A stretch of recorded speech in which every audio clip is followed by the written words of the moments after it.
lo vedete, padre Oliviero Svanera, rettore della Basilica di Sant'Antonio, che ha con sé la reliquia. Svanero, intanto sentite. Esce dal santo per imbarcarsi al portello, salutata dall'alzata di remi delle imbarcazioni storiche venete. La Basilica di Sant'Antonio e la Basilica della Madonna della Salute attestano la devozione del popolo di Dio e dei fedeli che vi accorrono da ogni parte per incontrare il Santo e Maria Santissima. È iniziato così, con una benedizione dalle acque, il viaggio di ritorno a Venezia della reliquia dell'avambraccio di Sant'Antonio, che dopo una settimana di ostensione ha lasciato la Basilica del Santo a Padova.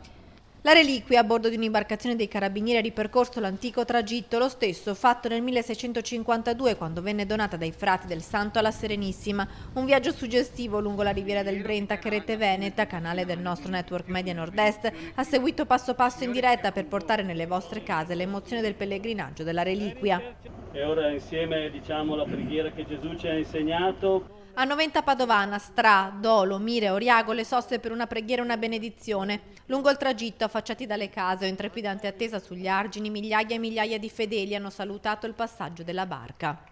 Meraviglioso, meraviglioso, una storia che tutto il mondo può guardare anche in questo momento attraverso i nostri canali e i siti internet. L'arrivo in laguna e l'ingresso in Canal Grande, dove in campo San Samuele ad attenderla c'era il patriarca di Venezia, Francesco Moraglia. Sale a bordo